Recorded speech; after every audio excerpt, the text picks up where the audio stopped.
दोस्तों नमस्कार। Exam कंकस channel पे आपका स्वागत है। मैं हूं केदारनाथ मिश्रा। कैसे हैं आप लोग? ठीक ठाक है ना? दोस्तों जैसा कि आप लोग जानते हैं कि यह समय हमारी डेली करंट अफेयर्स की वीडियो का है और आज है 6 मार्च। तो जो 6 मार्च की महत्वपूर्ण परीक्षा उपयोगी खबरें हैं उनको देख लेते हैं। लेकिन उसके पहले दोस्तों, जैसा कि आप जानते हैं कि जो हमारी डेली करंट अफेयर्स की वीडियो होती है उसमें हम केवल उन्हीं चुनिंदा प्रश्नों को शामिल करते हैं जिनकी परीक्षा में पूछे जाने की संभावना बहुत अधिक होती है। इसलिए जो हमारी ये वीडियो होती है डेली करंट अफेयर्स की, वो बहुत छोटी वीडियो होती है। प्रश्नों की संख्या सीमित होती है, इसलिए पूरी वीडियो देखने का प्रयास किया करिए। साथ ही अपने दोस्तों के साथ भी इस वीडियो को शेयर कर दिया करिए। और हाँ, अगर आपको इन तथ्यों की पीडीएफ चाहिए तो आप हमारा टेलीग्राम चैनल और व्हाट्सएप चैनल ज्वाइन कर लीजिए। उसका लिंक हमने डिस्क्रिप्शन बॉक्स में दे दिया। साथ ही दोस्तों, जो असिस्टेंट प्रोफेसर परीक्षा के विद्यार्थी हैं जो बार बार पूछ रहे हैं कि जो उनका करंट अफेयर्स है वो कैसे तैयार होगा, तो देखिए करंट अफेयर्स की कुछ वीडियो तो पहले से पड़ी हुई है, आप उसे देखते रहिए। साथ ही आपके लिए एक मैराथन भी आएगा करंट अफेयर्स का, जो अभी तैयार हो रहा है और जिसमें आपके सिलेबस के हिसाब से प्रश्नों को तैयार किया जा रहा है। ठीक है। और एक 25-30 प्रश्नों की एक श्रृंखला भी आएगी जो साप्ताहिक हो सकती है, और जो इंपॉर्टेंट प्रश्न रहेंगे उनको छोटे छोटे टुकड़ों में लाके हम आपकी जो करंट अफेयर्स की तैयारी है उसे पूरी कराएंगे। ठीक है।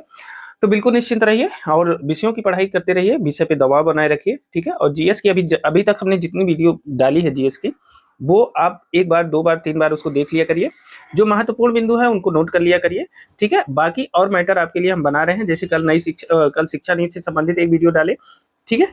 ऐसे ही और जो अन्य महत्वपूर्ण टॉपिक है उनसे संबंधित वीडियो को तैयार कर रहे हैं। ठीक है। मैटर को तैयार कर रहे हैं तो थोड़ा सा समय लगता है, क्योंकि हर चीजें पढ़नी पड़ती हैं और आप लोग तो असिस्टेंट प्रोफेसर की योग्यता वाले हैं, तो आपको आसानी से तो पढ़ाया भी नहीं जा सकता। उस लेवल की पढ़ाई भी तो आपकी होनी चाहिए ताकि चीजें आपके ग्राह्य हों। और कोई भी गलती पाते हैं तो आप लोग खींच तो देते ही हैं। ठीक है। इसलिए इतना आसान नहीं है आपको पढ़ाना। तो चीज़ों को तैयार करने में थोड़ा समय लगता है, और इसलिए भी समय लगता है क्योंकि उपयोगी चीज़ें हों और जितनी देर आप वीडियो देखें तो उससे कुछ ना कुछ आपको गेन हो, आपकी जो आगामी तात्कालिक परीक्षा है उसमें तुरंत लाभ मिले। बाद में क्या होता है उसका कोई मतलब नहीं है। ठीक है। तो उसके लिए चीज़ें तैयार की जा रही हैं, परेशान होने की जरूरत नहीं है, विषय की पढ़ाई करते रहिए। ठीक है।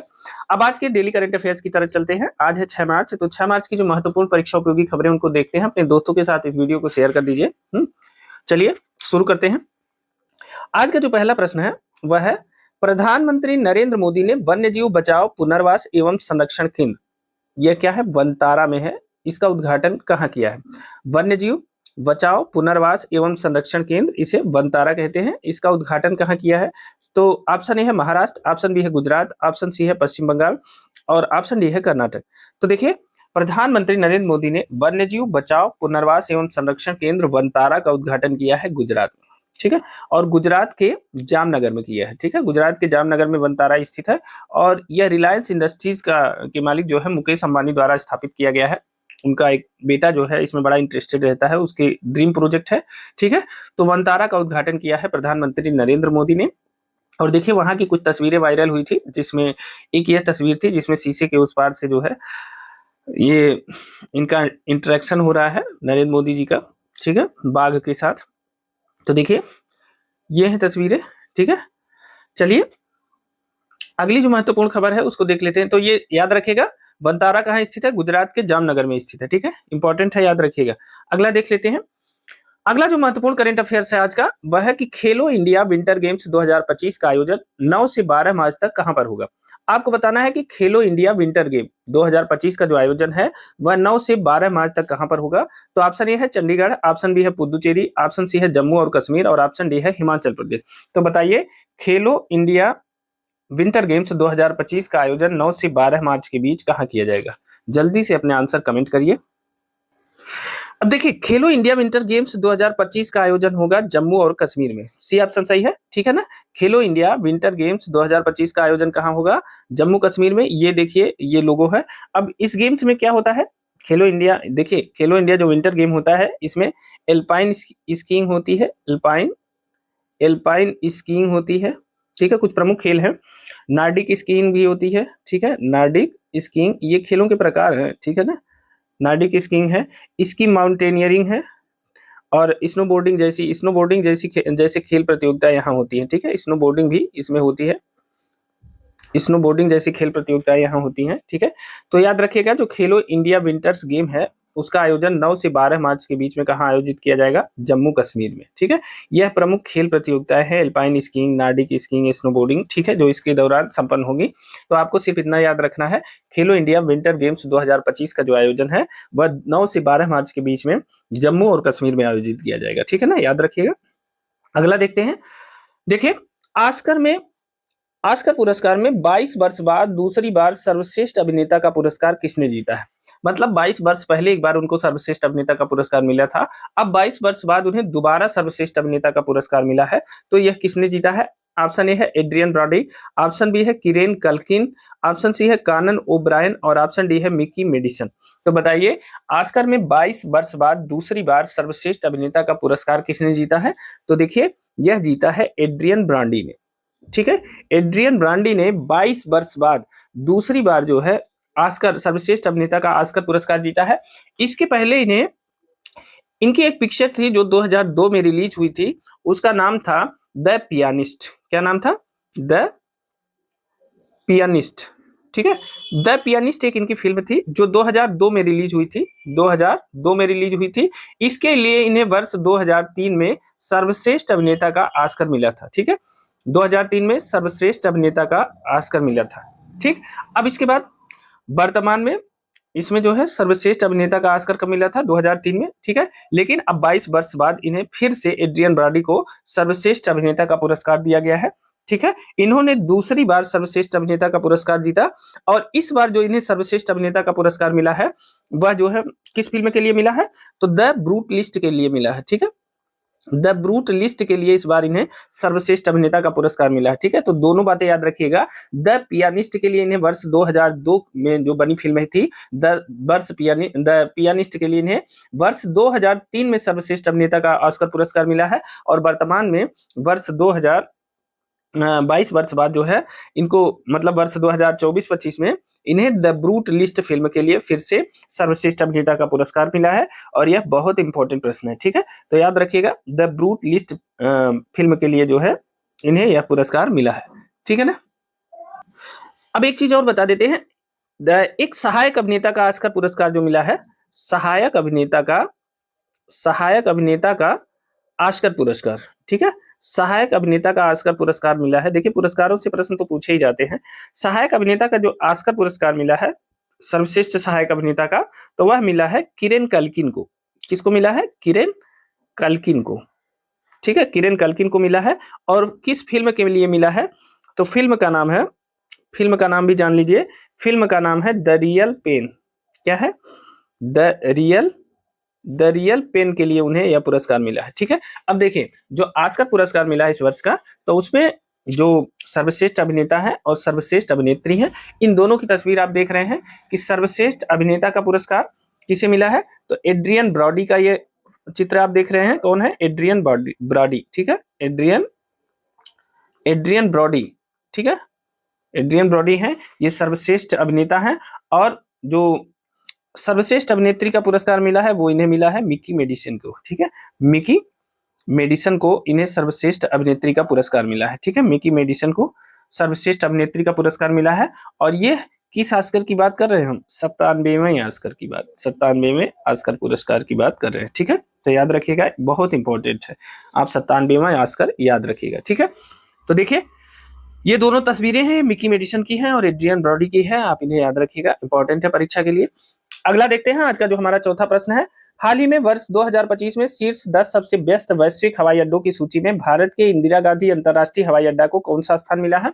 तो देखिए, दुनिया के शीर्ष 10 सबसे व्यस्त वैश्विक हवाई अड्डों की सूची में जो भारत का हवाई अड्डा है, इंदिरा गांधी हवाई अड्डा, उसे कौन सा स्थान मिला, आपको यह बताना है। तो ऑप्शन ए है पहला, ऑप्शन बी है तीसरा, ऑप्शन सी है 7वां और ऑप्शन डी है 8वां। तो बताइए, इंदिरा गांधी अंतर्राष्ट्रीय हवाई अड्डे को कौन सा स्थान मिला है? जल्दी से आप अपने आंसर हमें कमेंट करके बताइए। अब देखिए, दुनिया के शीर्ष 10 सबसे व्यस्त वैश्विक हवाई अड्डों में जो भारत का इंदिरा गांधी हवाई अड्डा है उसे 8वां स्थान मिला है। ठीक है, याद रखिएगा, भारत का इंदिरा गांधी हवाई अड्डा, ये देखिए इंदिरा गांधी हवाई अड्डे की एक मनमोहक तस्वीर है, इसे जो है दुनिया में 8वें स्थान पे रखा गया है। ठीक है, लेकिन पहला स्थान पे किसे रखा गया है? पहला स्थान दुनिया के सबसे व्यस्त हवाई अड्डों में, तो यह है पहला स्थान पे रखा गया है ये दुबई का अंतर्राष्ट्रीय हवाई अड्डा। ठीक है, किसे? दुबई अंतर्राष्ट्रीय हवाई अड्डे को पहला स्थान मिला है। ठीक है, दुबई अंतरराष्ट्रीय हवाई अड्डा, ठीक है, दुबई अंतरराष्ट्रीय हवाई अड्डा, ठीक है। इसे दुनिया में पहला स्थान मिला है दुबई अंतरराष्ट्रीय हवाई अड्डे को, ठीक है। जबकि भारत का जो इंदिरा गांधी अंतरराष्ट्रीय हवाई अड्डा है उसे कौन सा स्थान मिला है, 8वां स्थान मिला है, याद रखिएगा। दुनिया के 10 सबसे व्यस्त वैश्विक हवाई अड्डों की सूची में यह भी याद रखिएगा, ठीक है। अगला देखते हैं आज का जो हमारा 5वां प्रश्न है। देखिए 5वें प्रश्न के बारे में देख लेते हैं। 5वां प्रश्न है हमारा, रक्षा अनुसंधान एवं विकास संगठन यानी डीआरडीओ और भारतीय नौसेना द्वारा चांदीपुर उड़ीसा स्थित एकीकृत परीक्षण रेंज आईटीआर से कौन सी पहली एंटी शिप मिसाइल का सफल परीक्षण किया गया, ठीक है। तो क्या है, यह पहली एंटी शिप मिसाइल है, इसे याद रखिएगा, ये पहली एंटी शिप मिसाइल है, ठीक है। तो मान लीजिए डीआरडीओ यानी रक्षा एवं विकास संगठन और भारतीय नौसेना, ठीक है। तो डीआरडीओ और भारतीय नौसेना ने उड़ीसा में स्थित एकीकृत परीक्षण रेंज ने, ठीक है, कौन सी पहली एंटी शिप मिसाइल का परीक्षण किया है, सफल परीक्षण किया है। तो ऑप्शन बताइए।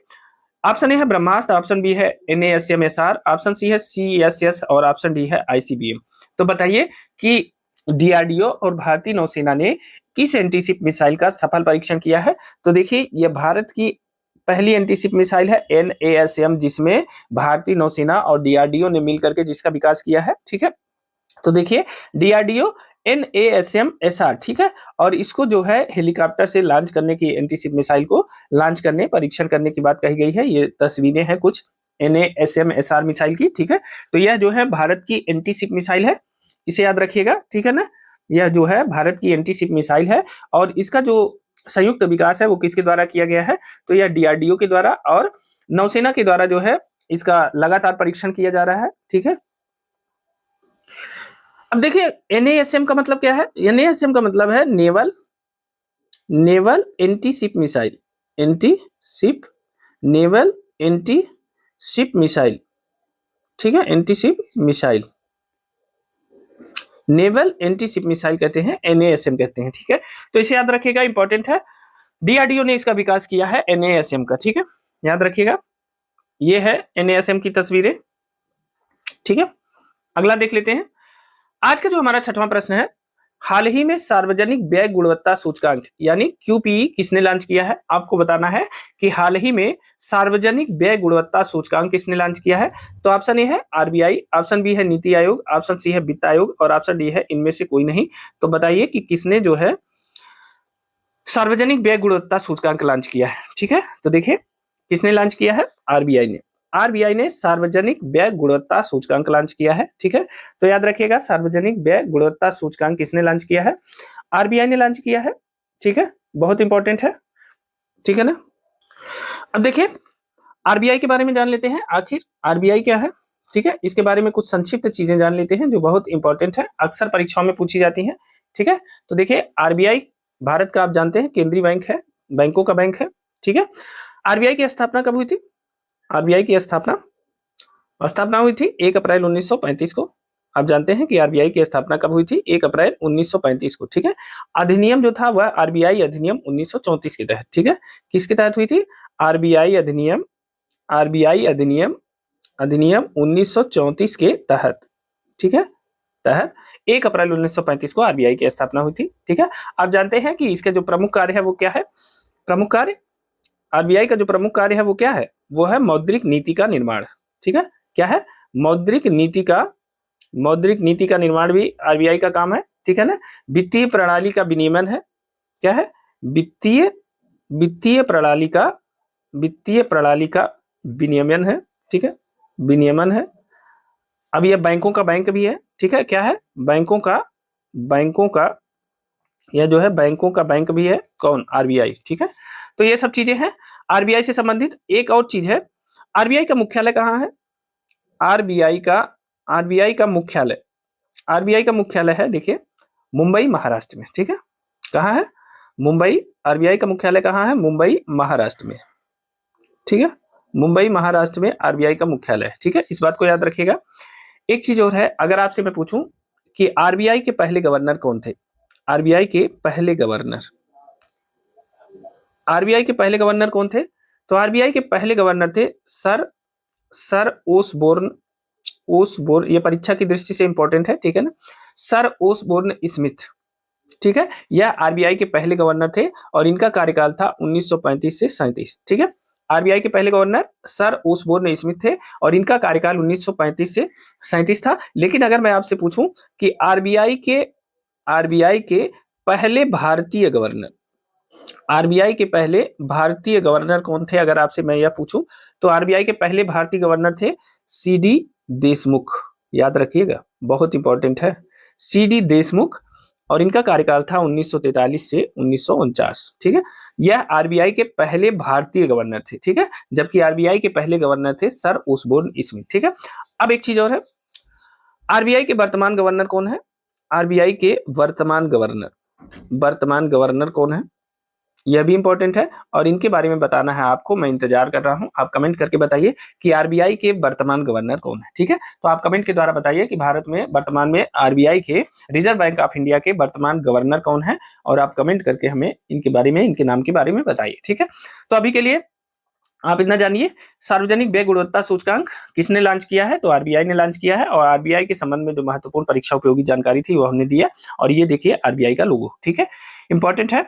अगला देख लेते हैं। आज का जो हमारा 7वां प्रश्न है वह है कि इंटरनेशनल शूटिंग स्पोर्ट्स फेडरेशन यानी आईएसएसएफ 60 गन विश्व कप प्रतियोगिता 3 से 12 मई 2025 तक कहां आयोजित की जाएगी?